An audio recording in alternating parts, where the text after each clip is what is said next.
មួយសប្តាហ៍ក្រោយមកគ្រូកំពុងបង្រៀនអំពីសត្វគោហើយជាអំណោយដល់ពួកគេពីស្ថានសួគ៌និងផែនដីគោអាចមានរាងនិងទម្រង់ផ្សេងហើយពួកវាអាចរកបាននៅស្ទើរគ្រប់ទីកន្លែងពួកវាអាចត្រូវបានរកឃើញនៅក្នុងដីក្នុងស្មៅឬប្រហែលជានៅក្នុងខ្លួនរបស់សត្វពួកវាអាចនៅខាងក្នុងសត្វស្លាបនិងពោះវាលស្មៅឬរស់នៅក្នុងត្បូងដ៏មានតម្លៃឬសត្វអារក្សទោះយ៉ាងណាក៏ដោយគោគឺជាខ្លឹមសារនៃភាវៈរស់ទាំងអស់នៅពេលដែលមនុស្សបន្តរីកចម្រើនពួកគេចាប់ផ្ដើមស្វែងរកអាថ៌កំបាំងបន្ថែមទៀតនៃគោអ្នកដែលបណ្ដុះរៀនប្រើខ្លឹមសារដើមរបស់ខ្លួនដើម្បីចិញ្ចឹមចម្រាញ់និងគ្រប់គ្រងមនុស្សទាំងនេះហើយគេហៅមនុស្សទាំងនេះថាជាចៅហ្វាយចាប់តាំងពីពួកគេទទួលបានជោគជ័យក្នុងការភ្ញាក់ដឹងខ្លួនកាលពី7ថ្ងៃមុនឥឡូវនេះពួកគេអាចប្រើគ្រាប់ពូជបឋមរបស់អ្នកដើម្បីចិញ្ចឹមសត្វឥឡូវនេះអ្នកទាំងអស់គ្នាបានជាប់ចំណាត់ថ្នាក់មួយ Go Masters បន្ទាប់មក G May វិសួរគ្រូចាស់អំពីភាពខុសគ្នារវាងថ្នាក់1និង2 Go Master ដែលគាត់ពន្យល់ថា Go Masters មាន9 rank ឋានៈកាន់តែខ្ពស់ចៅហ្វាយនេះកាន់តែខ្លាំងហើយចំណាត់ថ្នាក់នេះមួយអាចបែងចែកជា4ដំណាក់កាលផ្សេងគ្នាដំណាក់កាលចាប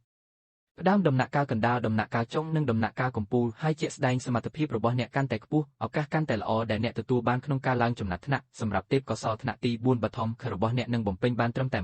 30នៃទំហំបឋមរបស់អ្នកប៉ុណ្ណោះហើយអ្នកអាចក្លាយជាចៅហ្វាយនីលំដាប់ទី2ដែលល្អបំផុតសម្រាប់ទេពកោសល្យថ្នាក់ទី3 Primeval របស់អ្នកនឹងបំពេញបានត្រឹមតែ40-50នៃកន្លែងដំបូងរបស់អ្នកប៉ុណ្ណោះហើយអ្នកអាចក្លាយជាម្ចាស់ចំណាត់ថ្នាក់លេខ2គោលល្អបំផុតប៉ុន្តែប្រសិនបើអ្នកមានសំណាងអ្នកអាចឈានដល់ចំណាត់ថ្នាក់លេខ3សម្រាប់ទេពកោសល្យថ្នាក់ទី2 Primeval របស់អ្នកនឹងបំពេញបានត្រឹមតែ60-70នៃកន្លែងដំបូងរបស់អ្នកហើយអ្នកអាចក្លាយជាម្ចាស់លេខ4ចំពោះទេពកោសល្យថ្នាក់ដំបូងរបស់អ្នកនឹងបំពេញបានរហូតដល់80-90នៃបុព្វបុរសរបស់អ្នកមនុស្សទាំងនោះគឺជាទេពកោសល្យដែលកើតពីធម្មជាតិមានអំណោយទានបំផុតនិងស័ក្តិសមបំផុតដើម្បីក្លាយជា Ga Masters ពួកគេអាចក្លាយជា5 Ga Masters សម្រាប់ចំណាត់ថ្នាក់6 Ga Masters និងខ្ពស់ជាងនេះពួកគេសុទ្ធតែជារឿងព្រេងនិទានសម្រាប់ចំណាត់ថ្នាក់6 Ga Masters និងខ្ពស់ជាងនេះពួកគេសុទ្ធតែជារឿងព្រេងនិទានគាត់ក៏មិនដឹងព័ត៌មានលម្អិតដែរពួកគេមិនដែលមានចំណាត់ថ្នាក់លេខ6 Ga Master នៅក្នុងត្រកូល Gayu របស់យើងពីមុនមកទេប៉ុន្តែពួកគេមានចំណាត់ថ្នាក់5និងចំណាត់ថ្នាក់4 Ga Masters ឥឡូវនេះសិស្សដឹងពីមូលហេតុដែល Fan Jing ត្រូវបានមើលថែដោយមនុស្សចាស់ប៉ុន្តែនៅពេលជាមួយគ្នានោះកំពុងតែមើលងាយ Fan Yuan ព្រោះគាត់ខ្ជិះខ្ជីពេលដេកក្នុងថ្នាក់ពេញមួយសប្តាហ៍មិនត្រឹមតែប៉ុណ្ណោះគេបានឮថាគាត់ដើរលេងពេញភូមិទាំងយប់ទំនងជាគាត់រវឹងទៅខាងក្រៅរឿងល្អភូមិរបស់ពួកគេមានសុវត្ថិភាពត្រឹមត្រូវក្នុងរយៈពេលប៉ុន្មានឆ្នាំចុងក្រោយនេះខណៈពេលដែលសិស្សវីគាត់គ្រូវ័យចំណាស់មិនអាចជួយអ្វីបានទេប៉ុន្តែគិតថាគាត់ច្រឡំគាត់តើមនុស្សប្រភេទនេះអាចជាមនុស្សមានទេពកោសល្យដោយរបៀបណាប្រសិនបើគាត់មិនអាចសំបីតែវីលុកបែបនេះទេការចិញ្ចឹមគាត់ឲ្យមាននិស្ស័យបែបនេះនឹងបញ្ចប់ដោយខ្ជិះខ្ជីធនធានរបស់ត្រកូលហើយគ្មានអ្វីល្អនឹងចេញពីវាទេមានតែចៅហ្វាយនីលេខ5 Ga 2ប៉ុណ្ណោះនៅក្នុងប្រវត្តិសាស្ត្រទាំងមូលនៃត្រកូល Gayu របស់យើងទី1គឺជាអ្នកដឹកនាំត្រកូលជំនាន់ទី1របស់យើងគាត់គឺជាអ្នកបង្កើតភូមិ Gayu របស់យើងមនុស្សទី2គឺជាមេដឹកនាំត្រកូលទី4របស់យើងគាត់មានទេពកោសល្យគួរឲ្យកត់សម្គាល់ហើយថែមទាំងអាចឈានដល់ដំណាក់កាលកំពូលក្នុងនាមជាមេលេខ5 Ga ខណៈដែលបន្ទោសវាទាំងអស់ទៅលើព្រះសង្ឃស្រាបការសម្រាប់ការបើកការវាយប្រហារដ៏គួរឲ្យភ្ញាក់ផ្អើលមួយនឹងបានសម្លាប់មេក្រុមជំនាន់ទី4របស់ពួកគេដែលជាមនុស្សដែលមានចិត្តសប្បុរសនិងមេត្តាទន្ទឹមនឹងនោះ Fan Yuan បានឮរឿងនេះហើយទើបគាត់គិតដល់រឿងនោះការប្រយុទ្ធគ្នារវាងព្រឹទ្ធាចារ្យត្រកូលទី4និងព្រះសង្ឃស្រាបការនោះគឺជារឿងបុរាណនៅក្នុងភូមិរបស់ពួកគេតាមពិតអ្នករាល់គ្នានៅក្នុងភូមិរបស់គេដឹងអំពីរឿងនេះព្រះសង្ឃស្រាបការនោះក៏មានឋានៈ5ផងគាត់មានភាពល្បីល្បាញក្នុងចំណោមក្រុមបេសាចរបស់គាត់សម្រាប់ការប្រព្រឹត្តអំពើអាក្រក់រាប់រយឆ្នាំមុនព្រះសង្ឃស្រាបការបានធ្វើដំណើរទៅកាន់ភ្នំ Kingmel ហើយហ៊ាននឹងប្រព្រឹត្តបទឧក្រិដ្ឋនៅក្នុងភូមិរបស់ពួកគេលទ្ធផលគឺព្រឹទ្ធាចារ្យត្រកូលទី4របស់ពួកគេបានលាតត្រដាងគាត់ពួកគេបានបញ្ចប់ដោយការប្រយុទ្ធគ្នារញ្ជួយផែនដីនៅទីបំផុតព្រះសង្ឃស្រាបការត្រូវបានគេវាយរហូតត្រូវសុំទានដោយលុតជង្គង់ព្រឹទ្ធាចារ្យត្រកូលទី4របស់ពួកគេគឺជាមនុស្សមានចិត្តមេត្តានិងចិត្តល្អណាស់ពេលគាត់ហៀបនឹងរួចជីវិតព្រះសង្ឃស្រាបការស្រាប់តែបើកការវាយប្រហារដោយលួចលាក់និងធ្វើឲ្យមានរបួសយ៉ាងធ្ងន់មកដល់មេដឹកនាំត្រកូលទី4របស់ពួកគេមេក្រុមត្រកូលទី4របស់ពួកគេបានភៀសខ្លួនដោយកំហឹងហើយសម្លាប់គាត់នៅនឹងកន្លែងទោះបីជាយ៉ាងណារបួសរបស់គាត់មិនអាចព្យាបាលបានទេទើបគាត់ស្លាប់ដូច្នេះហើយនៅក្នុងចិត្តរបស់ត្រកូលគេមេដឹកនាំត្រកូលទី4គឺជាវីរបុរសដ៏អស្ចារ្យដែលបានលះបង់ជីវិតរបស់គាត់ដើម្បីភូមិខណៈគាត់ឆ្ងល់ថាតើព្រះសង្ឃស្រាស្លាប់នៅឯណាហើយសាកសពគាត់នៅឯណាហើយហេតុអ្វីបានជារកមិនឃើញសាកសពពេញភូមិដោយសារតែគាត់ត្រូវការស្វែងរកមរតកដែលគាត់បានបន្សល់ទុកនៅក្នុងការចងចាំរបស់គាត់ប្រហែលជា2ខែពីពេលនេះទៅមានចៅហ្វាយនីម្នាក់មកពីត្រកូលរបស់ពួកគេដែលបានខូចចិត្តហើយចាប់ផ្ដើមផឹកស្រាច្រើននៅលើភ្នំក្លិនស្រាដ៏ធ្ងន់របស់គាត់បានចាប់ផ្ដើមតាក់ទីនឹងកៅស្រាចៅហ្វាយនីមានចិត្តត្រេកអរចង់ចាប់ដង្កូវទឹកតែវារត់ចោលភ្លាមចៅហ្វាយនីដេញតាមមិនចេះចប់គាត់បានដើរតាមផ្លូវរបស់ដង្កូវទឹកហើយបានរកឃើញច្រកចូលក្រោមដីហើយចូលទៅដង្កូវទឹកគឺជាប្រភេទសត្វដែលមានតម្លៃថ្លៃដូច្នេះហើយទើបចៅហ្វាយនីស្រវឹងពាក់កណ្ដាលបានសមរិទ្ធចិត្តប្រថុយជីវិតហើយចូលទៅក្នុងរូងក្រោមដីបន្ទាប់មកគាត់បានរកឃើញសពព្រះសង្ឃស្រាបការនិងមរតកទាំងអស់ដែលគាត់បានបន្សល់ទុកនៅពេលដែលចៅហ្វាយនីត្រឡប់ទៅភូមិវិញគាត់បានរាយការណ៍ពីការរកឃើញរបស់គាត់ហើយភ្លាមនោះបានបង្កការភ្ញាក់ផ្អើលយ៉ាងខ្លាំងនៅក្នុងត្រកូលរបស់ពួកគេក្រោយមកម្ចាស់គោនោះទទួលបានប្រយោជន៍ច្រើនពីវាហើយការដាំដុះរបស់គាត់ក៏ឡើងលើមេឃអតីតគូស្នេហ៍របស់គាត់បានផ្លាស់ប្ដូរចិត្តនិងផ្សះផ្សាជាមួយគាត់បានបញ្ចប់ការក្លាយជាអ្នកនិយាយនៃទីក្រុងគួរឲ្យ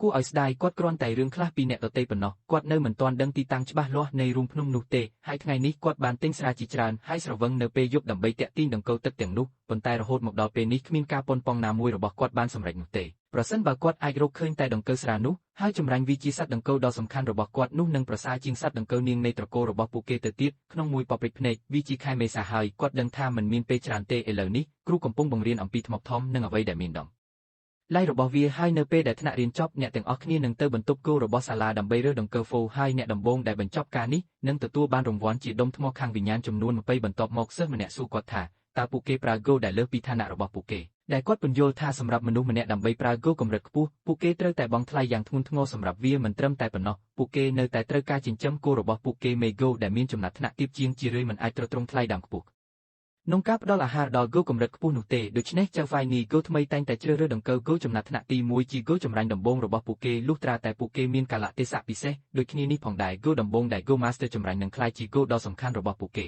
Vetogo ត្រូវបានតាក់ទងគ្នាជាមួយនឹងជីវិតរបស់ Go Master មានន័យថាប្រសិនបើ Go ដ៏សំខាន់របស់ពួកគេស្លាប់ម្ចាស់ Go របស់វាក៏នឹងទទួលរងនូវការវាយប្រហារយ៉ាងធ្ងន់ធ្ងរផងដែរដូច្នេះហើយអ្នកត្រូវតែការពារកូនរបស់អ្នកឲ្យបានល្អបន្ទាប់មកពួកគេបាន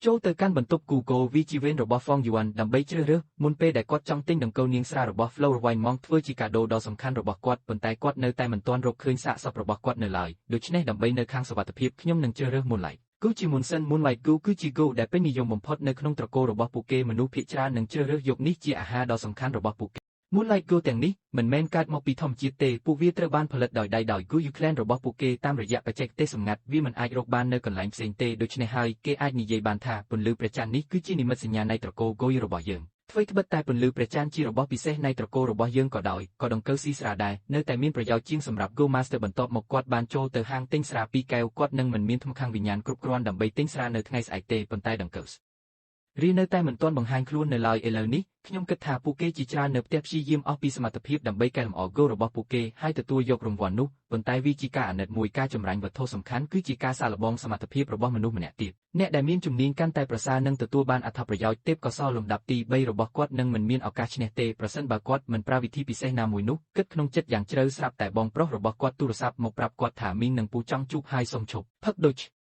នេះគាត់ងាកមើលប្អូនប្រុសរបស់គាត់ដោយភ្នែកឥឡូវនេះ Feng Jing ដឹងខ្លួនថាគាត់មិនអាចប្រមូលភាពក្លាហានដើម្បីប្រឈមមុខនឹងគាត់ពេលគាត់ខំធ្មេញភ្លាមនោះគាត់បានសម្គាល់ឃើញបងប្រុសគាត់បានដើរកាត់គាត់រួចហើយបន្ទាប់មកពួកគេត្រូវប្រឈមមុខនឹងម្ដាយមីងនិងពូរបស់ពួកគេផ្ដល់ថ្មវិញ្ញាណចំនួន6ដល់ពួកគេជាអំណោយខណៈពេលដែលពួកគេនិយាយថាពួកគេដូចជាគ្រួសារមួយសម្រាប់ពួកគេដូច្នេះពួកគេសួរកូនភ្លោះថាតើពួកគេសុខចិត្តធ្វើជាកូនពិតប្រាកដរបស់ពួកគេដែរឬទេដូច្នេះពួកគេអាចក្លាយជាគ្រួសារពិតដែល Feng Jingទទួលយកយ៉ាងខ្លាំងខណៈពេលដែលគាត់យំចេញពីបេះដូងបន្ទាប់មកពួកគេសួរ Fen Yuan អំពីការសម្រេចចិត្តរបស់គាត់ហើយបន្ថែមថាពួកគេបានរៀបចំថ្មខាងវិញ្ញាណចំនួន200សម្រាប់គាត់ជាជំនួយហិរញ្ញវត្ថុដែលគាត់បដិសេធនឹងចាក់ចេញបន្ទាប់ពីពួកគេចាក់ចេញពូនិង Annie Converse ពិបាកដោះស្រាយជាមួយវ៉ាស់មួនប៉ុណ្ណាពួកគេអាចទទួលបានមរតកពីឪពុកម្ដាយរបស់គាត់ប្រសិនបើគាត់ទើបតែអនុញ្ញាតឲ្យពួកគេយកគាត់មកចិញ្ចឹមប៉ុន្តែគាត់មិនអាចទទួលមរតកឪពុកម្ដាយរបស់គាត់រហូតដល់អាយុ16ឆ្នាំប៉ុន្តែគាត់មិនធ្លាក់ក្នុងគម្រោងរបស់ពួកគេដោយសារតែសត្វប្រចៀវនោះឆ្លាតខ្លាំងដូច្នេះហើយទើបពួកគេសម្រេចចិត្តបណ្ដេញគាត់ចេញពីត្រកូលរបស់ខ្លួនមុនអាយុ16ឆ្នាំបន្ទាប់មកគាត់នឹងបាត់បង់សិទ្ធិទទួលមរតកពីឪពុកម្ដាយក្នុងការផ្លាស់ប្ដូរនៃឈុតឆាកវ៉ាមយួនកំពុងដើរក្នុងព្រៃខណៈពេលដែលគិតអំពីរបៀបដែលគាត់បានបាត់បង់មរតករបស់ឪពុកម្ដាយក្នុងជីវិតមុនរបស់គាត់ជាលទ្ធផលគាត់ត្រូវចំណាយពេល2ឆ្នាំពេញដើម្បីឈានដល់កម្រិតកំពូលប៉ុន្តែឥឡូវគាត់ដឹងច្បាស់ជាងគាត់មិនមានជំនាញពូកែឬអ្នក